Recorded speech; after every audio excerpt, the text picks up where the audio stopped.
जय Shri Shyam, good morning, Radhe Radhe. आज के दिन की शुरुआत रही मेरी कुछ इस तरह। उठी, लड्डू को भोग लगाया और माता जी को भी, लो माता जी भोग लगाओ। ओहो, ये पापा बेटे अभी तक सो रहे हैं। चलो इनके उठने से पहले मैं अपने घर के कुछ बेसिक काम निपटा लेती हूँ। मैंने फटाफट झाड़ू लगाई और कुछ काम निपटाए क्योंकि आज करनी थी मुझे कुछ कपड़ों की कटिंग।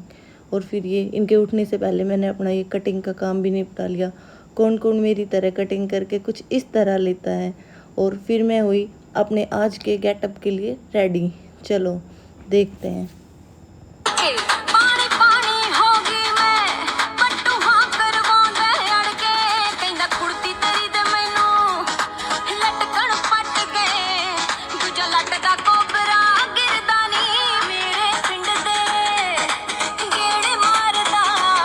आओ चलो चलते हैं मेरे साथ। फिर मैंने पूजा के लिए जोत जुगा वगैरह ले लिया है और हम आज अपने गांव का वही ट्रेडिशनल पुराना वाला मंदिर देखेंगे जो मैंने आपको लास्ट व्लॉग में बताया था कि ये पहाड़ झरना वगैरह मैं आपको नेक्स्ट व्लॉग में दिखाऊंगी। ओहो, डुग्गू तो रह ही गया। फिर मैंने पीछे मुड़ के देखा तो ओहो, डुग्गू महाराज तो यहीं बैठे हैं। आओ चलो चलते हैं मेरे साथ।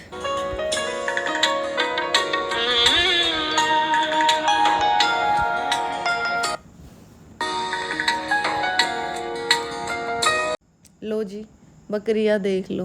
फिर हमने रास्ते में देखा एक बकरियों का झुंड। और ये पता है, ये तब किसी की प्लेट वगैरह डाउन हो जाती है ना तो बहुत काम आता है।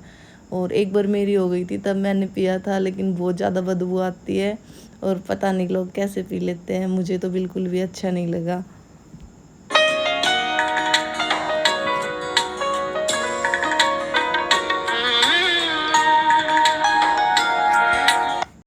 अच्छा एक बात बताइए, मैं गाड़ी कैसी चलाती हूँ और ये डुग्गू के पापा मुझे हर टाइम रोक टोक टोकते ही रहते हैं कि इस तरह चला इस तरह चला। क्या मैं गाड़ी सही नहीं चलाती? कमेंट करके ज़रूर बताना। ओहो, आगे कितना रेत था, फंस ही जाती। लो अब आ गए हम। चलो चलते हैं अपने मंदिर में। मंदिर में जाने के बाद ये कुछ अंकल वगैरह जो दर्शन कर रहे थे, फिर हमने कुछ टाइम वेट किया और फिर भगवान जी के चरणों में करके स्पर्श। आओ चलो लेते हैं भगवान का आशीर्वाद। वहाँ पे माँ जी बैठी हुई थी। फिर मैंने, डुग्गू ने और डुग्गू के पापा ने भगवान जी से आशीर्वाद लिया। और डुग्गू ने तो देखना माँ जी की गोद में जाके बहुत ही अच्छे से आशीर्वाद लिया। और फिर मैंने माँ जी को घी वगैरह जो था ना वो दिया। माँ जी ने हम लोगों को तिलक किया और अब माँ जी ने डुग्गू को ले लिया है। डुग्गू को तिलक किया और ये भी बड़ा खुश था माँ जी की गोदी में जाके। अब की बार मैं इन माँ जी से फर्स्ट टाइम मिली और मिल के बहुत अच्छा लगा। माँ जी का नेचर भी बहुत अच्छा था। और फिर मैंने माँ जी को ये घी दिया और माँ जी ने घी पूजा वगैरह में डाल के हमें घर के लिए कुछ घी वगैरह वापस दिया। फिर माँ जी ने जो प्रसाद दिया वो देखना कि मैंने किस तरह अपने पल्लू में ले रखा है। और फिर हम अब चले यहाँ से फेरी वगैरह लगाने। और मैंने पहले माथा टेका भगवान जी के चरणों में। और यहाँ बहुत एक अलग ही सुकून मिलता है। आओ चलो चलते हैं मेरे साथ। आज मैं आपको पूरे मंदिर का टूर करवाऊंगी। ये हम लोग फेरी लगाते हुए, और यहाँ तक तो डुग्गू के पापा आगे आगे थे और फिर ये चल पड़े राम दरबार की साइड। लेकिन मैंने इनको बुलाया कि नहीं जी, आ जाइए पहले इस साइड, यहाँ हनुमान जी की फेरी कंप्लीट करेंगे। और यहाँ एक माँ जी प्रसाद वगैरह बांट रही थी सब लोगों को। और फिर लेकिन डुग्गू के पापा आपको पता है हमेशा आगे रहते हैं, आज डुग्गू की वजह से पीछे थे। फिर हम चले राम दरबार और यहाँ हमने राम जी भगवान के और राम परिवार के दर्शन किए। और आओ चलो दिखाते हैं अंदर का व्यू। यहाँ हमें एक माँ जी भी मिली थी जो हमें जानती थी, गांव की थी। फिर हमने उनको भी प्रणाम किया था। फिर मैंने भगवान जी से आशीर्वाद लिया, डुग्गू को भी दिया। यहाँ के एक अलग ही सुकून महसूस हुआ और भगवान जी के चरणों में अच्छे से माथा टेक के फिर दर्शन किए। ये छोटे छोटे बच्चे थे जो हमें देख रहे थे। एक छोटा बच्चा तो हमें आके ऐसे बोला कि दीदी आप ब्लॉगर हो।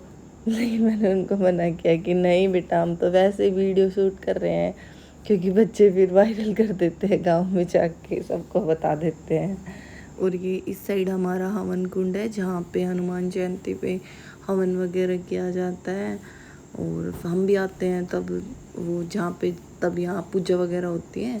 और ये बच्चों को पता लग गया था कि हम वीडियो बना रहे हैं, तो देखना कैसे उछल कूद करके बार बार फ़ोन और कैमरे के आगे आ रहे हैं। और यहाँ पे भी भीड़ थी थोड़ी सी, माँ जी वगैरह दर्शन कर रही थी। फिर मैंने, डुग्गू ने और डुग्गू के पापा ने दर्शन किए। और ये बच्चा यहाँ से खेलता हुआ चला गया। फिर भगवान जी से आशीर्वाद लिया। ये हमारे भोले भंडारी बाबा हैं, भोले बाबा। और डुग्गू सो गया, देखो। भोले बाबा बहुत ही भोले हैं, ये सब से प्रसन्न हो जाते हैं। यहाँ पे प्रकृति के, नेचर के बिल्कुल अच्छे से मज़े लेते हुए। और अब हम चले पहाड़ की तरफ। फिर मैंने एक बार गाड़ी का लॉक चेक किया, और ये डुग्गू के पापा मुझे बुलाते हुए कि आजा आजा, कोई ना ठाक कर ले जाओ तेरी गाड़ी ने। फिर मैं कहा ना जी, एक बार तो चेक कर ही ले। बोले आजा आजा, बस हो गया चेक। बोले यहाँ कोई ना ठाक कर ले जाते। मैं कहा अच्छा। फिर वो कैमरे वाले भैया पीछे रह गए थे। मैं कहा आ जाओ भैया, मेरे देवर थे जो हमारी वीडियो वगैरह शूट कर रहे थे। और फिर ये हम ऊपर जाते हुए दिखाएंगे आज आप सभी को झरना, पहाड़ वगैरह। और एक आगे हमने एक बहुत ही अच्छा दृश्य देखा था, और मैं रुक गई यहाँ पे। फिर ये बोले चल चल जल्दी चल, जाके घर खाना भी बनाना है। मैं कहना जी यही रहूँगी मैं तो बोले ले धक्का दे दूँगा तेरे। मैं बोली नानू क्यों कर धक्का दे दोगे, फिर घर जाके रोटी कौन देगा। बोले मैं आप पे खा लूँगा पोक के। मैं कहा कौन नहीं आती आपने बनानी, जैसे इनको सच में बनानी नहीं आती। और ये हम पहुँच गए हैं झरने की साइड, और ऊपर भी कुछ लोग थे और ये भी देख रहे थे। यहाँ से ऊपर से मैं आपको अपने गांव के कुछ व्यू दिखाऊंगी। ये मंदिर है, और उस साइड गांव में टावर वगैरह है। ये मंदिर के साइड में टीन शेड डला हुआ है। किक्कर है ऊपर, जिनको शायद देसी किक्कर या कावली किक्कर ऐसा कुछ बोलते हैं। मुझे इतना पता नहीं है इनके बारे में। और ये देखिए, अब आगे आपको झरना देखने को मिलेगा। और जो मैंने बोला है ना, कुछ अनमोल 2 दृश्य हैं, देखोगे आप तो आपको अब देखने को मिलेंगे आगे। और उसके लिए आप पूरे व्लॉग में बने रहिए। और ये देखिए हम दोनों किस तरह, ये मुझे बता रहे हैं विनेश, मैंने यहाँ देखा तो है लेकिन 1-2 बार ही देखा है आके।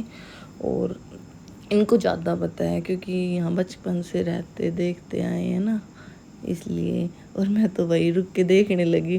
फिर बोले आजा आजा, बस अब दिखाएंगे आपको वो 2 अनमोल नज़ारे। देखिए वो रहा, एक और दिखने को मिलेगा, और वो दिखेगा यहाँ कीकरों के पीछे।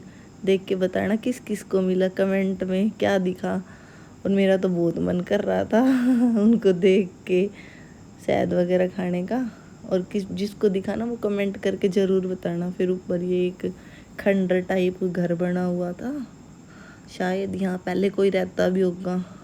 नीचे पहाड़ के नीचे बहुत नीचे खाइयाँ थी, अगर कोई गिर जाए ना तो सच में मतलब बेकार काम है। यहाँ तो बहुत ज़्यादा फिसलन वगैरह भी हो रखी थी।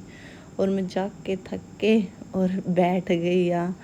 फिर ये बोले आजा चल घर चल। मकना जी मैं को नहीं जाऊँगा, आप भी बैठ जाओ थोड़ी देर। बोल चल चल खाना बनाना है। और बोले मैं तन तरबूज भी खवा के लाऊंगा। मकना मैं तो घर ही जाऊँगी अब तो सीधी। फिर रास्ते में बकरी मिल गई, ये बकरियाँ भी रास्ता रोक रही है। फिर एक बार फिर मिल गई, और आगे फिर मिल जाएगी एक बार लग गया। आज तो ये मैंने दूध पिला के ही मानेगी, पर लेकिन मैं पीऊँ को नहीं। और आज मैंने साहब से ही गेट खुलवाया। मैं कहा आज आप गेट खोलो, मैं गाड़ी अंदर करूँगी। बोले लो जी हम तो खोल देंगे। गेट खोलते हुए विनय जी, फिर मैंने गाड़ी को किया अंदर। सच में हमारे घर में तो यहाँ गाड़ी को अंदर करना बिल्कुल हाई रिस्क वाला काम है। मैंने डरते डरते आज फर्स्ट टाइम गाड़ी को अंदर किया। और फिर हम पहुँच गए घर।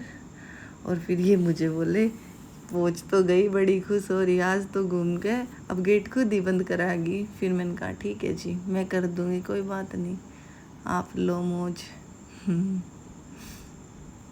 और ये मैं कुछ अनमोल मोतियों को निकालते हुए, क्योंकि ये पहाड़ पे गई ना तब लग गए। मुझे तो पता नहीं, इनको बुरटिए बोलते हैं, विनय जी बता रहे थे बुरटिए वगैरह क्या है। ये अनमोल मोती मैंने चुग चुग को फिर इनके हाथ में दे दिए। और फिर ये गए तरबूज लेके तो ये मुझे भी जाते, लेकिन मैंने मना कर दिया क्योंकि मुझे शाम को खाना वगैरह बनाना था इसलिए। और ये हमारे गांव में ही ताज़ा मिलते हैं, मतलब जो तरबूज सब्जी वगैरह। तो ये लगभग विनय जी वहीं से 1 वीक की एक बार में ही लिख के आ जाते हैं। और फिर मैंने शाम को बनाया देसी चूरमा, बिल्कुल देसी, एकदम गच। और फिर लगाते हैं भगवान जी को भोग। और थैंक्स फॉर वॉचिंग, मिलते हैं नेक्स्ट व्लॉग में। Thank you, bye.